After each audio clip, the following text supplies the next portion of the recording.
Bismillahirrahmanirrahim. Assalamualaikum warahmatullahi wabarakatuh. Baik teman-teman, di sini kami dari kelompok 1 ingin mempresentasikan tentang supervisi pendidikan. Nah, jadi sebenarnya supervisi pendidikan itu apa sih? Nah, baiklah teman-teman, kali ini kita akan membahas mengenai supervisi pendidikan. Sebelumnya, kita harus tahu dulu apa itu definisi dari supervisi. Yang pertama, supervisi itu berasal dari bahasa Inggris yang terdiri dari dua kata, yaitu super yang artinya atas dan vision yang artinya penglihatan. Kemudian, secara etimologi, yaitu penglihatan dari atas atau pengawasan di bidang pendidikan.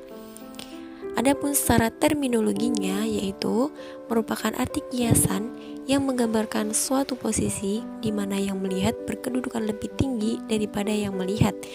Hal ini menunjukkan bahwa kegiatan supervisi dilakukan oleh atasan kepada bawahannya atau yang biasa kita sebut dengan sebuah pengawasan. Yang selanjutnya yaitu adalah menurut para ahli. Yang pertama adalah menurut Nawawi, yaitu supervisi adalah pelayanan yang disediakan oleh pemimpin untuk membantu guru-guru agar menjadi guru atau personal yang semakin cakap sesuai dengan pengembangan ilmu pengetahuan pada umumnya dan ilmu pendidikan khususnya agar mampu meningkatkan efektivitas proses belajar mengajar di sekolah. Kemudian definisi yang kedua adalah menurut Sergio Vanni, yaitu supervisi ialah usaha mendorong, mengkoordinir, dan menstimulir serta menuntun pertumbuhan guru-guru secara berkesinambungan di suatu sekolah, baik secara individual maupun kelompok agar lebih efektif melaksanakan fungsi pembelajaran. Definisi yang ketiga adalah menurut Purwanto, supervisi adalah suatu aktivitas pembinaan yang direncanakan untuk membantu para guru dan pegawai sekolah dalam melakukan pekerjaan secara efektif. Nah, itulah 3 definisi supervisi menurut para ahli. Definisi-definisi yang telah dijabarkan tadi mengenai pengertian supervisi pendidikan, maka bisa diambil kesimpulan bahwa supervisi pendidikan ialah usaha mengkoordinasi dan membimbing secara kontinu pertumbuhan guru-guru di sekolah, baik dilakukan secara individual maupun kelompok. Pada hakikatnya, ini merupakan segenap bantuan yang ditujukan kepada perbaikan-perbaikan dan pembinaan aspek pengajaran oleh supervisor kepada para guru. Di sini saya akan melanjutkan penjelasan dari materi supervisi pendidikan.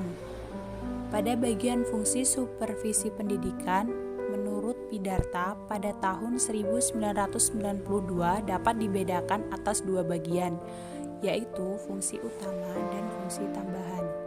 Fungsi utama adalah membantu sekolah mencapai tujuan pendidikan, dan fungsi kedua ada fungsi tambahan membantu sekolah dalam membimbing guru agar dapat bekerja dengan baik dan mengadakan hubungan dengan masyarakat. Nah, yang termasuk dalam fungsi utama adalah yang pertama, supervisi merupakan teman seperjuangan administrasi secara fungsional dan tidak bisa terpisahkan antara satu sama lain. Keduanya saling terkoordinasi, berkorelasi, saling melengkapi, menjuang dalam melaksanakan sistem pendidikan. Yang kedua, supervisi mengkoordinasi personalia sekolah terutama guru dan aktivitas sekolah terlaksana sesuai dengan yang direncanakan. Yang ketiga, supervisi memperlancar proses belajar mengajar yang mencakup dalam perencanaan pengajaran, model belajar yang mungkin dilaksanakan, sarana dan alat pendidikan, situasi belajar yang cocok untuk bidang studi tertentu. Dan yang terakhir, jenis evaluasi yang akan dilakukan. Yang keempat, mengendalikan usaha guru untuk mendidik para siswa agar siswa dapat berkembang secara seimbang dan optimal. Yang kelima, membantu guru membina bakat dan minat siswa. Yang keenam, membantu guru membimbing kesulitan belajar dan berkesulitan pada pribadi siswa. Yang terakhir, wakil pemerintah untuk melaksanakan pelaksanaan kewajiban-kewajiban pemerintah yang termasuk dalam fungsi tambahan, yakni yang pertama, Memotivasi guru agar tetap bekerja dengan baik, dapat bekerja secara baik seperti itu. Nah, yang kedua ada memberi dorongan guru agar tidak bekerja dengan monoton. sewajarnya saja seperti itu. Nah, yang ketiga ada supervisor menjadi teladan guru. Jadi maksudnya di sini supervisor itu nantinya menjadi teladan yang menjadi patokan oleh guru. Nah, fungsi yang selanjutnya yaitu untuk menegakkan disiplin kerja guru supaya guru tersebut mau untuk meningkatkan profesionalnya. Nah, fungsi yang terakhir itu ada mengembangkan hubungan sekolah dengan masyarakat. Nah, jadi fungsinya yaitu membantu sebagai assisting, terus memberikan support atau supporting, dan mengajak mengikut sertakan atau sharing, itu menurut Kimball Fields tahun 1955. Peranan supervisi pendidikan. Peranan supervisi dapat dilihat dari berbagai segi dan kegiatannya. Menurut Rifai 1982, peranan supervisi ada 7 macam. Yang pertama supervisi sebagai kepemimpinan, yang kedua supervisi sebagai inspeksi, yang ketiga supervisi sebagai penelitian, yang keempat supervisi sebagai latihan dan bimbingan, yang kelima supervisor sebagai sumber dan pelayanan, yang keenam supervisi sebagai koordinasi, dan yang terakhir supervisi sebagai sumber evaluasi. Nah, yang pertama supervisi sebagai kepemimpinan adalah kepemimpinan pendidikan yang membantu perkembangan guru. Di sini supervisor berfungsi sebagai pemimpin dalam mempunyai kemampuan untuk menggerakkan dan mempengaruhi guru agar mau meningkatkan kemampuan profesionalnya sehingga proses belajar mengajar menjadi lebih baik dan efektif. Tanpa adanya kepemimpinan dari supervisor, kegiatan supervisi tidak akan efektif. Dan yang kedua, supervisi sebagai inspeksi, yakni dalam kegiatan supervisi diawali dengan inspeksi untuk mendapatkan informasi mengenai pelaksanaan proses belajar mengajar yang dilaksanakan oleh guru. Berdasarkan data ini baru ditentukan tindak lanjut yang akan dilakukan sesuai dengan kebutuhan guru. Jadi, supervisi juga berperan sebagai inspeksi. Yang ketiga, supervisi sebagai penelitian. Nah, di sini supervisi berperan untuk mengetahui data lebih lanjut yang lebih objektif dan mengenai permasalahan yang ditemui pada waktu inspeksi atau data dari laporan perlu dilakukan penelitian. Nah, yang keempat, supervisi sebagai latihan dan bimbingan. Di sini supervisi berperan untuk penelitian menentukan tindakan-tindakan yang harus dilakukan untuk pembinaan peningkatan kemampuan guru supaya proses belajar mengajar menjadi lebih baik. Yang kelima, supervisor sebagai sumber dan pelayanan. Di sini supervisor sebagai sumber dan pelayanan berperan untuk sebagai sumber informasi, sumber data, sumber petunjuk dalam berbagai hal dalam rangka peningkatan kemampuan profesional guru. Di sini supervisor juga berperan sebagai pelayanan dalam memenuhi kebutuhan guru untuk meningkatkan kemampuan mereka. Untuk yang keenam, supervisi sebagai koordinasi. Peran supervisi sebagai koordinasi yakni kepala sekolah sebagai supervisor harus memimpin sejumlah guru atau staf yang masing-masing mempunyai tugas dan tanggung jawab sendiri-sendiri. Jadi semuanya diarahkan untuk mencapai tujuan sekolah. Dan harus ada kerjasama baik antara guru dan karyawan maupun kepala sekolah. Tidak boleh ada persaingan. Ketujuh, supervisi sebagai evaluasi. Di sini peran supervisi sebagai evaluasi yakni untuk meningkatkan situasi belajar mengajar untuk penyempurnaan pengajaran melalui peningkatan kemampuan profesional guru. Nah, untuk mengetahui kemanapun apa yang perlu ditingkatkan pada evaluasi, program supervisi cocok untuk kebutuhan guru. Di samping itu, bila bantuan atau latihan tetap diperlukan, maka kemampuan guru telah menjadi lebih baik dari sebelumnya, tapi juga diperlukan evaluasi. Dalam hal ini, supervisi berperan banyak dalam kegiatan menyangkut semua komponen yang lebih dalam melalui proses belajar mengajar. Nah, sedangkan menurut para ahli, supervisor itu berperan sebagai apa sih begitu? Nah, supervisor di sini berperan sebagai satu koordinator, yang kedua konsultan, yang ketiga pemimpin kelompok, dan yang terakhir adalah evaluator. Nah, jadi peran supervisor di sini nanti akan berkaitan dengan kegiatan supervisi. Nah, kegiatan supervisi itu nanti akan kami jelaskan pada materi selanjutnya ya. Ini saya akan menambahkan peran supervisi pendidikan oleh Sutarjo 2014. Nah, di sini terdapat peran secara operasional dapat dikemukakan beberapa peran konkret dan dari supervisi pendidikan. Yang pertama, membantu guru melihat dengan jelas tujuan-tujuan pendidikan. Yang kedua, membantu guru dalam membimbing pengalaman belajar murid-murid. Yang ketiga, membantu guru dalam menggunakan sumber-sumber pengalaman belajar. Yang keempat, membantu guru dalam menggunakan metode-metode dan alat-alat pelajaran modern. Yang kelima, membantu guru dalam memenuhi kebutuhan belajar murid-murid. Yang keenam, membantu guru dalam hal menilai kemajuan murid-murid dan hasil pengerjaan guru itu sendiri. Jadi yang selanjutnya adalah langkah-langkah pelaksanaan supervisi. Yang pertama adalah mengumpulkan data. Mengumpulkan data dilakukan bisa dengan observasi, kuesioner, kunjungan kelas, dan lain-lain. Tujuannya untuk apa? Tujuannya untuk menemukan kekurangan dan kelebihan dari seorang guru. Yang kemudian setelah dikumpulkan data itu ada penilaian atau evaluasi. Nah, kemudian dideteksi kelemahan. Caranya seperti apa? Caranya supervisor itu mencoba mencari kelemahan atau kekurangan guru seperti itu. Nah, yang selanjutnya adalah memperbaiki kelemahan dengan cara memberi informasi langsung atau tidak langsung terkait demonstrasi mengajar, kunjungan kelas atau sekolah, dan sebagainya. Nah, yang terakhir itu ada bimbingan dan pengembangan. Nah, ini dilakukan dengan cara supervisor mengunjungi kelas, melakukan pertemuan pribadi, observasi, dan diskusi.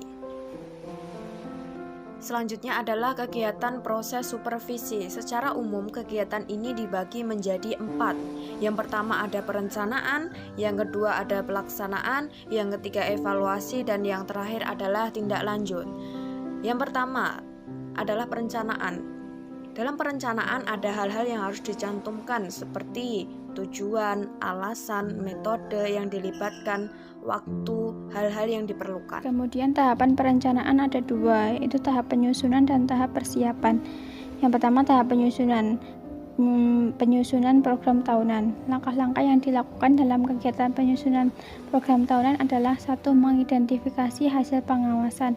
Cara yang dilakukan adalah mendata atau menandai keberhasilan dan ketidakberhasilan program pengawas sebelumnya. Faktor-faktor yang berpengaruh atau yang mendukung keberhasilan dan ketidakberhasilan terhadap pelaksanaan program kepengawasan tersebut biasanya meliputi 1. Sumber daya pendidikan seperti sarana atau prasarana, manusia, dana, dan lingkungan. 2. Program sekolah seperti program kepala sekolah, program tata usaha, program kurikuler, dan program ekstrakurikuler. Yang ketiga, proses pembelajaran yang meliputi perencanaan, pelaksanaan, dan penilaian. Yang terakhir, hasil belajar seperti hasil ulangan harian, hasil ulangan umum, hasil ujian akhir sekolah, dan hasil ujian akhir nasional, dan hasil kegiatan pengembangan diri atau ekstrakurikuler. Yang kedua, tahap persiapan. Dalam tahap ini yang perlu dipersiapkan yaitu 1. Format atau instrumen supervisi. Yang kedua, materi pembinaan atau supervisi. Yang ketiga, buku catatan. Yang keempat, data supervisi atau pembinaan sebelumnya. Yang kedua, pelaksanaan supervisi pendidikan, yaitu pengumpulan data, penilaian, deteksi kelemahan, memperbaiki kelemahan, dan bimbingan dan pengembangan. Penjelasannya sama yang seperti di atas. Selanjutnya, melakukan evaluasi. Evaluasi dilakukan untuk mengetahui tujuan yang sudah dicapai, hal-hal yang sudah dilakukan, dan hal yang belum terlaksanakan. Evaluasi supervisi dilakukan untuk semua aspek yang meliputi evaluasi hasil, proses, dan pelaksanaan. Teknik evaluasi yang dilakukan yaitu melalui wawancara, angket, observasi, penampilan, dan tingkah laku guru, kunjungan kelas, dan memperhatikan reaksi dan pendapat pihak ketiga seperti sesama guru, pegawai, dan orang tua. Nah, yang terakhir adalah tindak lanjut. Bagian akhir dari kegiatan pengawasan pembelajaran atau biasa disebut dengan eksekusi pengawas pada guru yang menjadi sasaran pengawasannya, seperti itu. Nah, di sini ada 3 alternatif tindak lanjut pada pendidik. Yang pertama itu ada penguatan dan penghargaan, yang kedua ada teguran untuk mendidik, dan yang ketiga ada pelatihan guru. Pendekatan dalam supervisi pada umumnya dibagi menjadi 4. A. Pendekatan humanistik. Pendekatan ini berdasarkan asumsi bahwa guru mengalami pertumbuhan secara terus-menerus. B. Pendekatan kompetensi. Pendekatan ini berdasarkan asumsi bahwa supervisi bertujuan membentuk kompetensi minimal yang harus dikuasai guru. C. Pendekatan klinis. Pendekatan ini dilakukan berdasarkan asumsi bahwa guru akan tumbuh dan berkembang dalam jabatannya melalui proses belajar. D. Pendekatan profesional. Pendekatan ini dilakukan berdasarkan asumsi bahwa tugas utama guru adalah mengajar. Yang selanjutnya, pendekatan menurut Sujana dibagi menjadi 3. 1. Pendekatan langsung adalah cara pendekatan terhadap masalah yang bersifat langsung. Pendekatan langsung ini berdasarkan pada pemahaman terhadap psikologis behavioritis, di mana prinsip behaviorisme ialah bahwa segala perbuatan berasal dari refleks, yaitu respon terhadap rangsangan atau stimulus. Yang kedua, pendekatan tidak langsung adalah cara pendekatan terhadap permasalahan yang sifatnya tidak langsung. Pendekatan tidak langsung ini berdasarkan pada pemahaman psikologis humanistik. Psikologis humanistik sangat menghargai orang yang akan dibantu. Yang ketiga, pendekatan kolaboratif adalah cara pendekatan yang memadukan cara pendekatan langsung dan tidak langsung menjadi suatu cara pendekatan yang baru. Yang selanjutnya, teknik supervisi pendidikan merupakan cara-cara yang ditempuh dalam mencapai tujuan tertentu, baik yang berhubungan dengan penyelesaian masalah guru-guru dalam mengajar, masalah kepala sekolah dalam mengembangkan kelembagaan, serta masalah-masalah lain yang berhubungan serta berorientasi pada peningkatan mutu pendidikan. Dalam Direktori tahun 2008, supervisi dikenal dengan 2 teknik besar, yaitu A. Teknik individual. Bila masalah yang dihadapi adalah masalah yang bersifat pribadi, apalagi khusus atau secret, maka teknik yang digunakan sebaiknya adalah teknik individual atau perorangan dengan pertemuan 4 mata dan dijamin kerahasiaannya. Misalnya, kasus evaluasi guru atau pegawai dengan DP3. Kasus konflik guru dengan guru atau pegawai atau murid dan sebagainya. Dalam Direktori tahun 2008, teknik individual antara lain: A. Kunjungan dan observasi kelas. Observasi kelas hendaknya dilakukan dengan memakai instrumen yang telah disepakati sebelumnya oleh kedua belah pihak dengan sebelumnya melakukan pertemuan pribadi atau paling tidak diberitahukan terlebih dahulu kisi-kisi yang akan diujikan di lapangan oleh supervisor. B. Individual konferensi. Dalam individual konferensi atau pertemuan individu dilaksanakan setelah observasi dilakukan sehingga terjadi hubungan akrab. C. Kunjungan antar guru-guru dengan prinsip dasar pertukaran pengalaman yang dilaksanakan oleh forum guru. E. Evaluasi diri dengan prinsip menumbuhkan dan mengembangkan potensi diri secara akurat. E. Supervisory bulletin dengan prinsip pemusatan hasil belajar berdasarkan secara menyeluruh. F. Professional reading. Professional reading atau bacaan profesional memiliki prinsip memperkaya pengalaman individual. G. Professional writing. Professional writing atau menulis profesional memiliki prinsip mengoptimalkan potensi diri melalui tulisan ilmiah. B. Teknik kelompok. Bila supervisor memperhitungkan bahwa masalah yang dihadapi bawahannya adalah sejenis, maka penyelesaiannya dapat dilakukan dengan teknik kelompok seperti rapat kerja sekolah, lokakarya, penataran, seminar, diskusi, dan sebagainya. Misalnya dalam hal pembuatan satuan pelajar atau PPSI, peningkatan mutu pendidikan, menghadapi atau menangkal kenakalan remaja, perkelahian antara siswa, dan sebagainya. Teknik kelompok dalam Direktori 2008 antara lain: A. Rapat staf sekolah. Prinsip dasar rapat staf sekolah adalah merencanakan bersama-sama visi, misi, orientasi, dan strategi sekolah. B. Orientasi guru baru. Prinsip dasarnya adalah memperkenalkan dan memperkaya pengalaman dengan jalan bertukar pengalaman. C. Kurikulum laboratori. Prinsipnya adalah membantu mengembangkan kurikulum bagi pihak terkait, terutama guru. D. Panitia. Prinsipnya adalah memecahkan masalah khusus dalam tugas kepanitiaan sekolah. E. Perpustakaan profesional. Prinsipnya memberikan bantuan dalam peningkatan kompetensi profesional. F. Demonstrasi mengajar. Prinsipnya adalah peningkatan didaktik dan metodik guru. G. Lokakarya. Prinsipnya adalah menghidupkan kerjasama yang memadai.